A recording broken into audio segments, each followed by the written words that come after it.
My name is Connor, and at the age of 13, I was statutory R-worded by a popular TikTok influencer. This happened 5 years ago, and I'm sure that a lot of you are familiar with the situation, and it's taken me a while to come to terms to talk about it. I do want to start off by saying that a lot of the things that you see on the internet of people coming out saying that they were also victims of Zoe, or also that they were involved in the situation in any sense, trying to claim that they underwent any sexual or romantic abuse through her, are completely false. One thing I won't discredit is her being inappropriate on the phone with other minors, saying inappropriate things, or let alone just manipulating other children.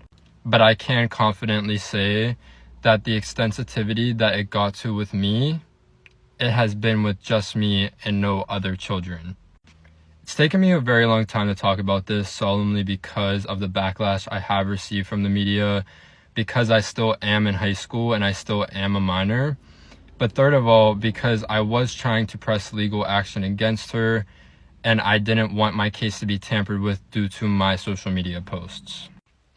For starters, I was a fan. I did join her fan base in 2018. I had a fan page and everything. And I went on a tour stop in Washington, D.C. in 2018 to meet her for the very first time. Now, at the time, there was a lot of other influencers on this tour. We went to solemnly take pictures. It was for fans to meet their favorite creators. Now, over the time of 2018 to 2019, she would talk to fans that I ended up becoming friends with. We had mutual friends, and I was then introduced to her through, she added me on Snapchat. And we would talk every now and then. It was all kept to a normal, cordial level. Now, in August of 2019, she had a tour stop in my hometown that I went to, which I went with two of my friends. And after the show, I was talking with her. She brought me upstairs to see the venue. It was more of a secluded thing from the rest of the people that were there to attend. I also attended another one in December of 2019, so by the third time of me meeting her in person, she knew who I was just based off of seeing me. Now in 2020, I still was keeping it going with this fan page, and I had a lot of mutual friends that talked to her, and we would all FaceTime and group FaceTimes, but slowly it started sectoring off to just private FaceTime calls between the two of us. In April of 2020, things did start to get a little more personal. It was causing issues between her and her ex-boyfriend, Cody. He was concerned about things, all of that. Now, my birthday is on May 10th, and at the time, it was COVID, so I was having a drive-by birthday party past my house. My mom had reached out to Zoe to see if she'd be able to make it out here because she knew how much I had idolized her and thought it would make my whole birthday if she was able to come here to surprise me. It didn't end up working out, and she came out here on Memorial Day, which was only a week or two after my birthday, and things were a little uncomfortable for the time being, but everything was normal. Now, it was about 2 weeks later, the first week of June, when her and her ex-boyfriend had broken up, and she was in Tennessee at the time with her friend Amber, which then they both drove out here instantly to come visit me. Now, I was under the impression that they were only coming to visit for a week, but because they had both just gotten fresh out of relationships, they both made the decision to move here for a fresh start. Now, prior to her coming and visiting me, she did discuss with me on the phone that she liked me. I thought she was messing around. I thought it was just a funny little prank. She told me that she liked me and that when she came to visit me in May, she wanted to hold my hand. She wanted to, kind of be more intimate. Now, at the time that she had came here, I had just turned 13, maybe a week prior. I had a very close friend group at the time that I would talk to, that I had voiced about being a little uncomfortable with the fact of knowing that she liked me and her still coming here. But I was under the impression I only had to see her for a week, so I was in fear of if anything were to go wrong, I only have to deal with her for a week and I can move along and not speak to her again. Now, because she did make the ultimate decision to come and move here, we continued to get closer and closer and closer. Now, in June, she did kiss me. She did start to get more personal. She would try to seclude me off from my friends, from my family, try to get me away, whatever. Now, if you were on social media back in this timeline, you could see that I defended her for everything she was ever accused for, canceled for, etc. I was so strung up and just trying to process real life because someone that I'd idolized for years was now living in my hometown, was somebody that was becoming my best friend, someone very close to me. And I was so caught up in just, wow, how is this real, that I wasn't paying attention to what was actively happening to me in the time being.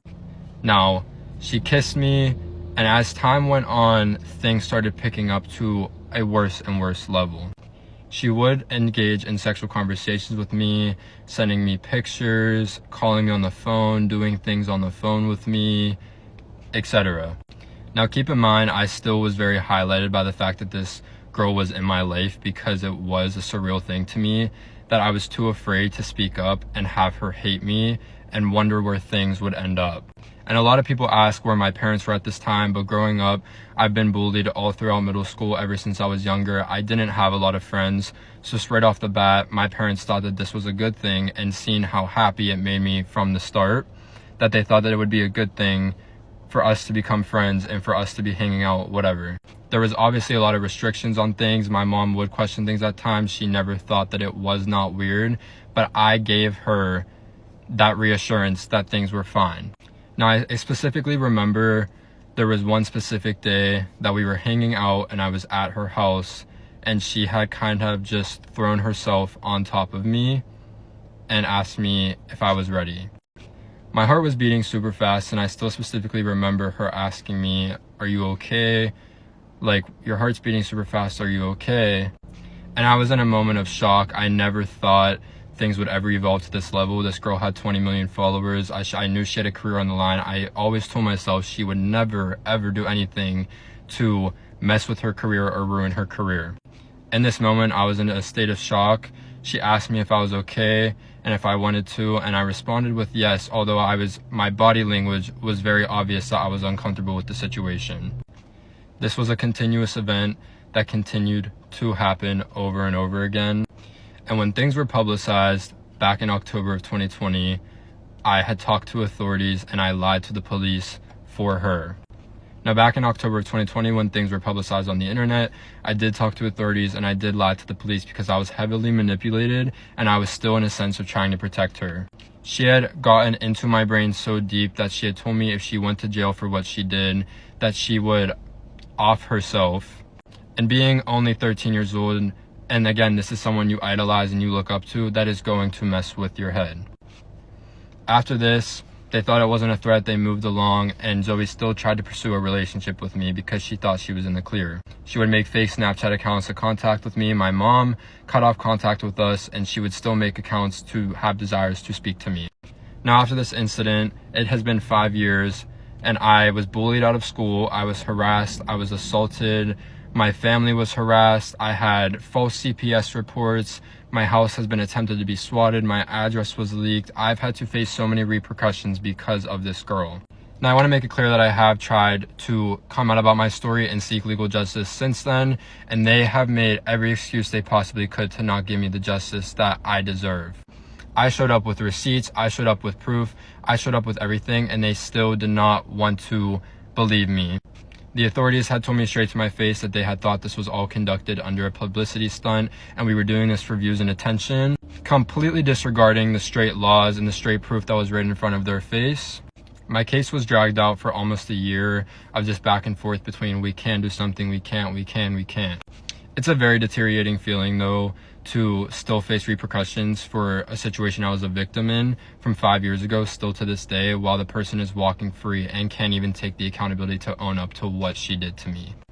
As well as her friend Amber that lived here with her told me that she would testify for me and speak out for me because she lived there and watched everything happen and then proceeded to ghost the police and ghost me and not help me with my case, period. Now, I will be making a part 2 to show all of the evidence that I do have to back up my claims because these are very serious allegations and I'm not lying on anything that I'm saying. If you take a rewind back to lives that she had went on speaking about this back in the timeline, it is very obvious that she is guilty for a lot more than she was speaking about.